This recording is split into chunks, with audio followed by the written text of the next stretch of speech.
Maria Santos never imagined that her morning jog through downtown Baghdad would change everything. The 34-year-old explosive ordnance disposal specialist had been deployed to Iraq for 8 months, defusing bombs and clearing dangerous areas for coalition forces. Her team called her iron nerves because nothing seemed to shake her calm demeanor, even when handling the most volatile devices. The sun was barely rising when Maria laced up her running shoes outside the military compound. She preferred these early morning runs before the desert heat became unbearable. The streets were mostly empty except for a few vendors setting up their stalls and some children playing soccer with a makeshift ball made of rags. As she rounded the corner near the old marketplace, Maria heard shouting in Arabic. Her language training kicked in immediately. Someone was screaming about danger, telling people to run. She slowed her pace and scanned the area, her military instincts taking over. That's when she saw him. A young boy, maybe 8 years old, sitting alone near a pile of debris. He was crying and pointing at something on the ground next to him. Maria's blood ran cold when she realized what had caught his attention. It was a grenade, and, from the distance she could see the pin had been pulled. The marketplace erupted into chaos as people noticed the danger. Vendors abandoned their goods and ran in every direction. Parents grabbed their children and fled toward the main road. But the little boy seemed frozen in terror, too scared to move away from the deadly device that could explode at any moment. Maria's training told her to establish a safety perimeter and call for backup. Protocol demanded she evacuate the area and wait for her full team to arrive with proper equipment. But, looking at that terrified child, she knew there wasn't time for procedures. The grenade could detonate in seconds, and the boy was sitting less than 3 feet away from it.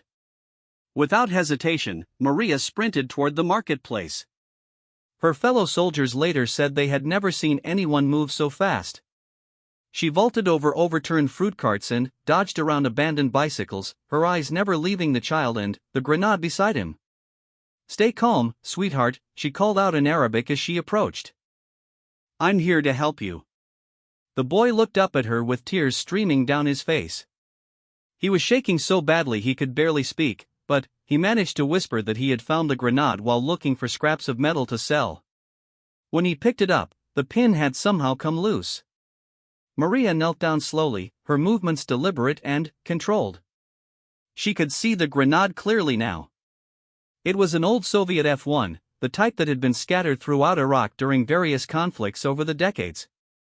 These devices were notoriously unstable, especially after years of exposure to desert conditions. The safety lever was still in place, which meant the grenade hadn't begun its countdown yet. But she knew that any jarring movement could cause the lever to release, giving them only 4 seconds before detonation.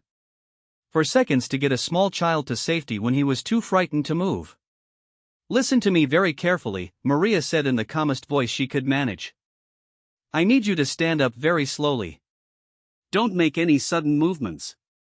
Can you do that for me?" The boy nodded, his eyes wide with terror. As he began to rise, his foot accidentally kicked a small stone. The tiny rock skittered across the ground and struck the grenade with a metallic ping. Both Maria and the child held their breath. The grenade shifted slightly, but the lever remained secure. Maria felt sweat beading on her forehead despite the cool morning air. She knew they had been incredibly lucky, but their luck might not hold much longer. "That's perfect," she encouraged the boy. "Now I want you to take 3 small steps backward. Just 3 steps, then stop." As the child moved away from the grenade, Maria positioned herself between him and the explosive device. She studied the grenade's condition, noting the corrosion around the safety mechanism and the way it sat at an angle in the sandy ground. One wrong move, one vibration from a passing vehicle, could trigger the detonation sequence. From behind her, Maria heard vehicle engines approaching. Her team had finally arrived, but she knew they would maintain their distance until the situation was resolved. Standard operating procedure required a minimum 50-meter safety zone around an armed grenade. "Ma'am, we have the area secured," came the voice of Sergeant Thompson through her radio earpiece. "Medical team is standing by, and EOD equipment is being positioned." Maria acknowledged the transmission with a subtle nod, not wanting to make any unnecessary movements. She looked back at the little boy, who had followed her instructions perfectly and was now standing several steps away from the immediate danger zone. But they weren't safe yet. The grenade was still armed and unstable. Maria knew that even with her team's support, the standard procedure would be to use a robot or remote detonation to neutralize the threat. However, the device was positioned in such a way that a controlled explosion could send shrapnel flying toward the nearby buildings where families might still be hiding. She made a decision that went against every rule in the military handbook. Maria was going to disarm the grenade by hand. "Sergeant, I'm going to approach the device manually," she radioed to her team. "Negative, Santos. Wait for the robot unit. We can clear the area and detonate safely. There are civilians in those buildings, and this thing could go off from ground vibration alone." "I'm making the approach." Maria could hear the concern in her team leader's voice, but she also knew he trusted her judgment. She had successfully disarmed over 200 explosive devices during her deployment. Her success rate was perfect, though she had never attempted to disarm a grenade that was already primed for detonation. Slowly, Maria approached the grenade. She could see every detail of its construction now. The metal surface was pitted with rust, and the safety lever showed stress fractures from age and exposure. This wasn't just a dangerous situation, it was a nightmare scenario that could end in disaster with the slightest mistake. As she knelt beside the device, Maria noticed something that made her heart skip a beat. The grenade wasn't just sitting on the ground. It was partially buried in soft sand, and the weight of the device was causing it to sink slowly. If it shifted too much, the change in angle could cause the safety lever to release. She had to act immediately. Maria reached into her kit and pulled out a small stabilization tool, designed for securing bombs during transport. Working with movements so precise they seemed almost surgical, she began to create a stable platform around the grenade using materials from her emergency kit. The little boy watched in fascination as Maria worked. His fear had transformed into curiosity as he observed this foreign woman who had appeared from nowhere to help him. He didn't understand the technical aspects of what she was doing, but he could sense her confidence and skill. "What's your name?" Maria asked softly as she continued working, trying to keep both herself and the child calm. "Ahmed," the boy replied in a small voice. "Well, Ahmed, you're being very brave. My name is Maria, and I'm going to make sure this dangerous thing can't hurt anyone." As she spoke, Maria carefully positioned a small clamp around the grenade's safety lever. This would prevent accidental release while she worked on the more delicate aspects of the disarmament process. Sweat was now running freely down her face, but her hands remained steady. The next step was the most critical. Maria needed to secure the striker mechanism inside the grenade while simultaneously preventing any movement that could trigger the explosive chain reaction. It required her to essentially hold two opposing forces in perfect balance while making microscopic adjustments to the device's internal components. She had practiced this procedure hundreds of times in training, but always with inert devices in controlled environments. This was the first time she had attempted it with a live grenade that could kill her and an innocent child if she made even the smallest error. As Maria worked, she became aware of the sounds around her. The distant rumble of military vehicles, the whispered prayers of civilians watching from windows, and the steady breathing of young Ahmed, who continued to stand exactly where she had positioned him. The morning sun was growing stronger, and Maria knew that rising temperatures could affect the chemical stability of the explosive materials inside the grenade. She was working against time, mechanical instability, and the unpredictable nature of decades-old military ordnance. With infinite care, Maria began the final phase of her improvised disarmament procedure. She had managed to stabilize the safety lever and secure the striker mechanism, but now she needed to safely remove the detonator without triggering the explosive charge. This was the moment when everything could go catastrophically wrong. As she reached for her precision tools, Maria caught sight of Ahmed's trusting face watching her every movement. The boy had complete faith that she would save him, and that trust gave her the strength to continue despite the overwhelming danger. The future of this story would depend on the next few seconds, and Maria Santos knew that her decision to act would either save lives or end them in an instant of devastating violence. Maria's fingers moved with surgical precision as she began the most dangerous part of the disarmament process. The detonator had to be extracted without disturbing the surrounding explosive compound, a task that required her to work in millimeter increments while maintaining perfect stability. Through her earpiece, she could hear her team leader's anxious breathing. Sergeant Thompson had worked with explosive ordnance disposal teams for over 15 years, and he had never seen anyone attempt manual disarmament of an armed grenade under these conditions. The protocol existed for good reason, the margin for error was essentially zero. "Santos, your vitals are spiking. Take a moment to regulate your breathing," came the voice of the team medic monitoring her condition remotely. But Maria couldn't afford to pause. The grenade was continuing to settle into the soft sand, and she could see micro-movements in the safety mechanism that indicated the device was becoming increasingly unstable. Every second that passed brought them closer to an accidental detonation. Using a tool no larger than a dental pick, Maria began to separate the detonator housing from the main explosive chamber. The process required her to apply pressure in exact opposition to the spring tension holding the striker in place. Too little pressure and the mechanism wouldn't separate, too much pressure and the striker would slam forward, triggering an immediate explosion. Ahmed continued to watch from his safe distance, no longer crying but completely focused on Maria's work. Other children might have run away or become hysterical, but something about this boy's calm presence actually helped Maria maintain her concentration. His quiet breathing created a rhythm that she found steadying as she performed the delicate operation. "I can see the primary detonator now," Maria reported to her team. "Corrosion has partially fused the housing, but the explosive charge appears stable." What she didn't report was the growing crack she had noticed in the grenade's outer casing. The metal had been weakened by years of exposure, and the stress of her manipulation was causing a hairline fracture to slowly spread across the surface. If the casing failed while she was working, the internal pressure could trigger detonation even with the safety mechanisms engaged. Maria made a calculated decision to accelerate her timeline. Instead of the methodical, step-by-step approach she had been taught, she would have to remove the detonator in a single, fluid motion. It was incredibly risky, but the alternative was watching the grenade slowly deteriorate until it became impossible to disarm. "Thompson, I need you to clear all personnel back an additional 50 meters, she radioed. "Santos, what's your status?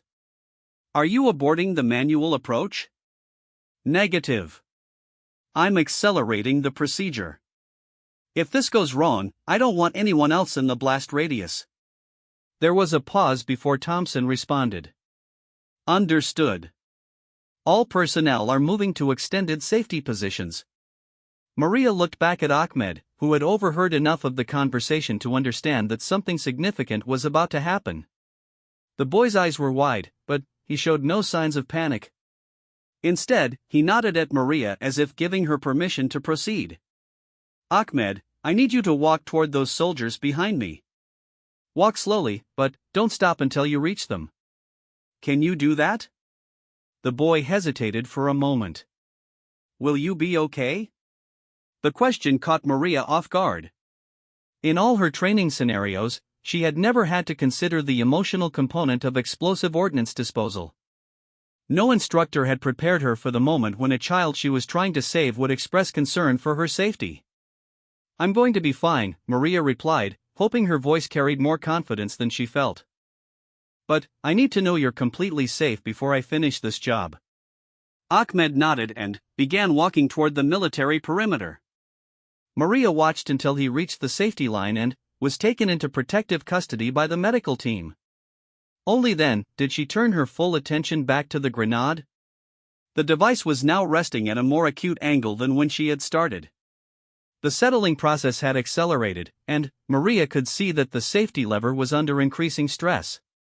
She estimated she had less than 2 minutes before the mechanism would fail from mechanical fatigue alone.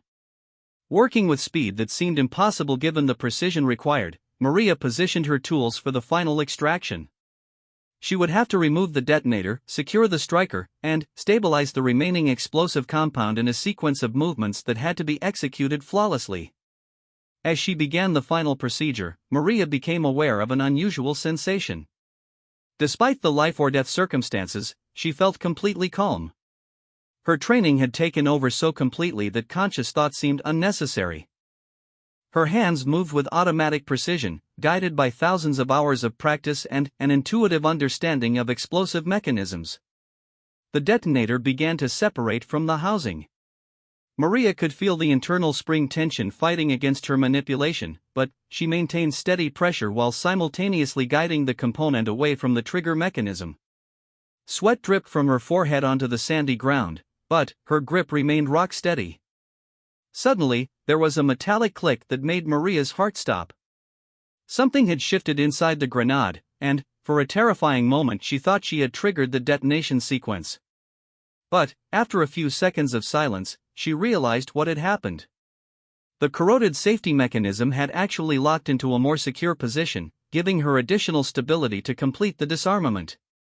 Santos, we're reading some kind of mechanical change in the device. What's your status? Thompson's voice carried barely controlled tension. The safety mechanism has engaged more fully. I'm proceeding with detonator extraction.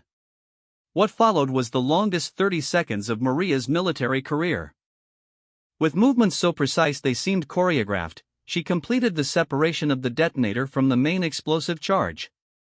The component came free with a soft metallic scraping sound, and, suddenly, Maria was holding the heart of the grenade in her palm. But, the job wasn't finished. She still had to secure the remaining explosive material and ensure that the destabilized casing wouldn't rupture and scatter dangerous fragments across the marketplace. Using specialized foam from her kit, Maria began to encapsulate the remaining components of the device. As she worked, Maria noticed that a crowd had gathered at the safety perimeter. Word of the incident had spread through the neighborhood, and dozens of local residents had come to watch the conclusion of the drama. Among them, she could see Ahmed standing next to the medical team, his small hand gripping the uniform of one of the soldiers. The foam application process required several minutes of careful work, during which Maria had to maintain constant monitoring of the device's stability. The cracked casing was holding, but she could see that the fracture was continuing to spread slowly across the surface. Finally, after what felt like hours but had actually been less than 20 minutes, Maria completed the neutralization process. The grenade was now inert, its explosive potential safely contained and its mechanical systems disabled. She sat back on her heels and allowed herself to take the first deep breath she had managed since spotting the device. All clear, she announced into her radio. Device is fully neutralized and safe for transport. The response from her team was immediate and enthusiastic. Thompson and the other specialists rushed forward to secure the area and begin documentation of the incident. The medical team performed a quick evaluation of Maria's condition, checking for signs of stress reaction or injury. But Maria's attention was focused on Ahmed, who had broken free from the soldiers and was running toward her across the marketplace. The little boy threw his arms around her waist and buried his face against her tactical vest, finally, allowing himself to cry with relief. "Thank you, Maria," he whispered in Arabic. "You saved my life." As she held the trembling child, Maria realized that this moment would change her understanding of her military service. She had joined the Explosive Ordnance Disposal Corps to protect soldiers and civilians from the dangers of unexploded ordnance. But, until today, those people had been abstract concepts rather than real individuals with faces and names and families. Ahmed was no longer a generic civilian casualty to be avoided. He was a specific little boy who collected metal scraps to help support his family, who played soccer with his friends in the early morning, and who had shown remarkable courage in the face of mortal danger. Saving his life had become personal in a way that no training exercise could ever replicate. The aftermath of the incident would bring unexpected challenges for Maria.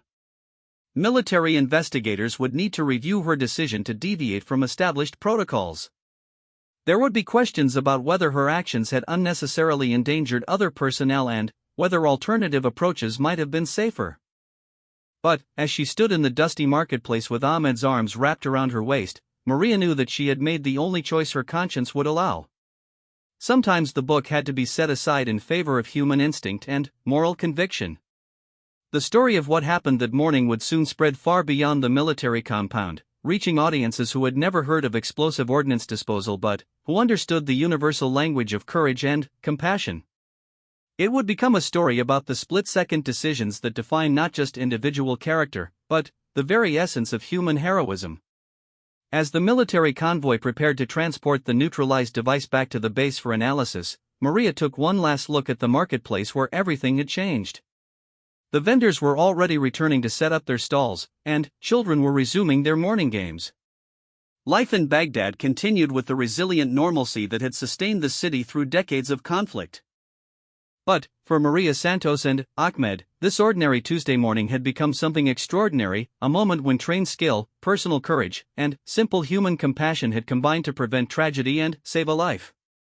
The formal investigation into Maria's actions began 3 days after the marketplace incident.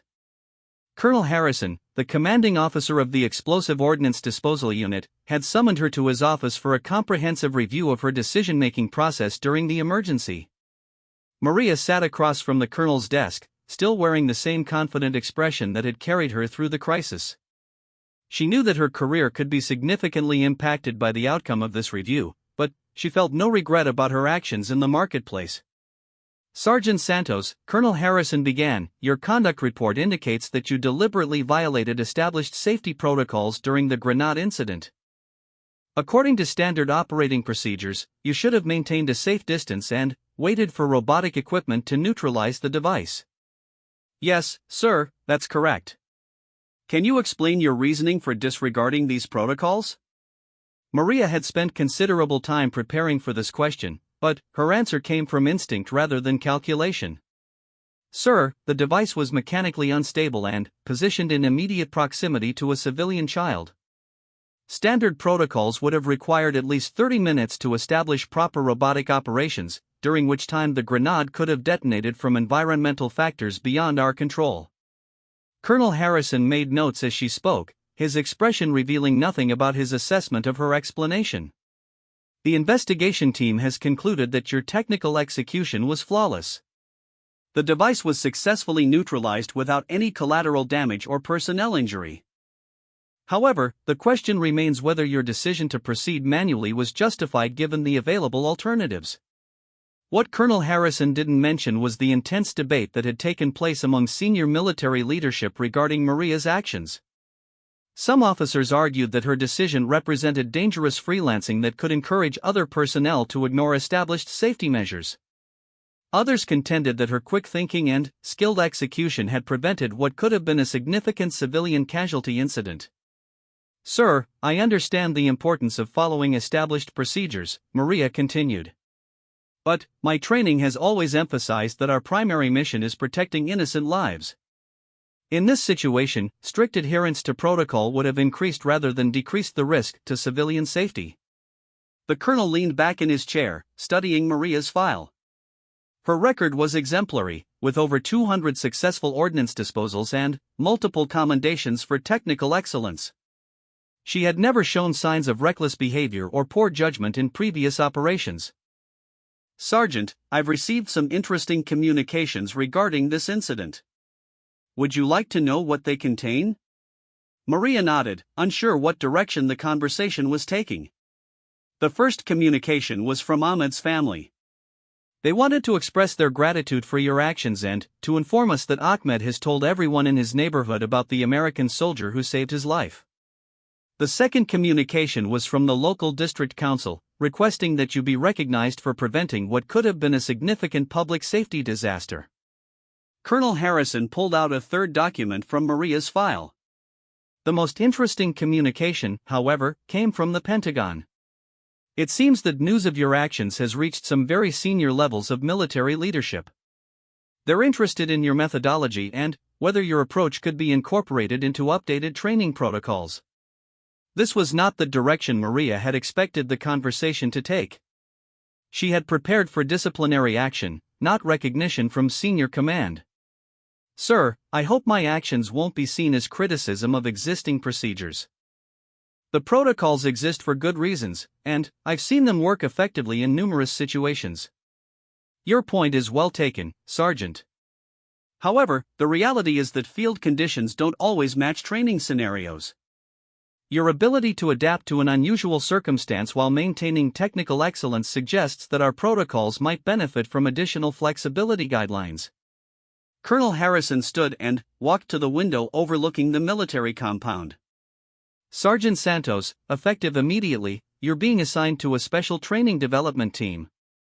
Your mission will be to work with senior instructors to develop enhanced protocols for explosive ordnance disposal in civilian-populated areas. The assignment was both an honor and a challenge. Maria would be working directly with some of the military's most experienced explosive ordnance specialists to create new training standards that could save lives in future emergency situations. But the personal impact of the marketplace incident extended far beyond Maria's military career. Ahmed had become a regular visitor to the military compound, often arriving with small gifts from his family and updates about his school progress. The boy had decided that he wanted to become an engineer, inspired by watching Maria's technical work with the grenade. Maria found herself serving as an unofficial mentor to Ahmed, helping him with mathematics homework and explaining basic engineering principles during their visits. The relationship had given her a new perspective on the civilian impact of military operations in Iraq. Maria, Ahmed said during one of his visits, "My teacher wants me to write a story about heroes for our class. Can I write about you?" The question touched Maria more deeply than she had expected. "Ahmed, the real hero in that story is you. You stayed calm when you were frightened, you followed instructions perfectly, and you trusted someone who was trying to help you. That takes real courage." Ahmed considered this for a moment. "But you were the one who knew how to stop the dangerous thing. I could never do what you did." "Maybe not right now," Maria replied. "But if you keep studying engineering and mathematics, someday you might know how to build things that help people instead of hurting them. That would make you a different kind of hero." The conversation crystallized something that had been developing in Maria's mind since the marketplace incident. Her military service was giving her technical skills and experience that could have applications beyond bomb disposal. She began to envision a future where she could use her knowledge to help rebuild infrastructure in post-conflict regions. Meanwhile, the story of the marketplace rescue had begun to spread beyond military circles. A journalist embedded with coalition forces had written an article about the incident, focusing on the human elements of the story rather than the technical details of explosive ordnance disposal. The article had been picked up by international news services and had generated significant public interest. Maria found herself receiving interview requests from media outlets around the world, all wanting to hear about her experience and motivations. While she was initially reluctant to discuss the incident publicly, her commanding officers encouraged her to participate in selected interviews as a way of highlighting the professional capabilities and humanitarian focus of military explosive ordnance disposal teams. During one particularly memorable interview, a reporter asked Maria whether she had been afraid while disarming the grenade. Her response became one of the most quoted statements to emerge from the story. "Fear is a luxury you can't afford when someone's life depends on your actions. Training takes over, and you focus completely on the technical requirements of the situation. The emotional processing comes later, when everyone is safe." But, privately, Maria admitted to herself that the experience had been terrifying. The knowledge that one small mistake could have killed both her and Ahmed had created a level of pressure unlike anything she had faced in previous operations. The difference was that her fear had been overwhelmed by her determination to save the child. 6 months after the marketplace incident, Maria received news that would reshape her future plans. Ahmed's family had invited her to attend his school graduation ceremony, where he would be receiving an academic excellence award for his mathematics performance. The invitation was both an honor and an indication of how significantly the rescue had impacted the local community. At the graduation ceremony, Maria was surprised to discover that she had become something of a local legend. Parents and students approached her throughout the event, expressing gratitude not just for saving Ahmed, but for representing the positive aspects of the international military presence in their city. Ahmed's graduation speech included a section about how encountering danger had taught him the importance of education and preparation.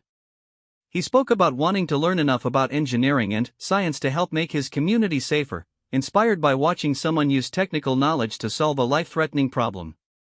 As Maria listened to Ahmed's speech, she realized that the marketplace incident had created ripple effects far beyond the immediate crisis. A small boy's encounter with danger had led to increased academic motivation, community engagement with international forces, and new military training protocols that could save lives in future emergencies. The experience had also fundamentally changed Maria's understanding of her role as a military specialist. She had joined the Explosive Ordnance Disposal Corps to serve her country and protect fellow soldiers. But her work in Iraq had shown her that military expertise could be a bridge between cultures and a tool for building rather than just defending. After completing her deployment in Iraq, Maria would return to the United States with a new mission. She planned to pursue advanced engineering education while continuing her military service, with the goal of developing expertise in post-conflict reconstruction and infrastructure development. Ahmed, meanwhile, had become pen pals with Maria, sending regular updates about his continued academic progress and his dreams of studying engineering at university. Their correspondence served as a reminder that individual acts of courage and compassion could create lasting connections across cultural and national boundaries. The marketplace incident had lasted less than an hour, but its impact would continue for years. It had changed two lives in fundamental ways, influenced military training protocols, and demonstrated that in moments of crisis, technical skill and human compassion could combine to create genuine heroism. For Maria Santos, the woman who stopped a grenade with her bare hands and saved a child's life, the greatest reward was not the military recognition or media attention she received. It was the knowledge that her actions had given a bright young boy the opportunity to grow up, pursue his dreams, and perhaps someday use his own knowledge and skills to help others face their moments of danger with courage and hope.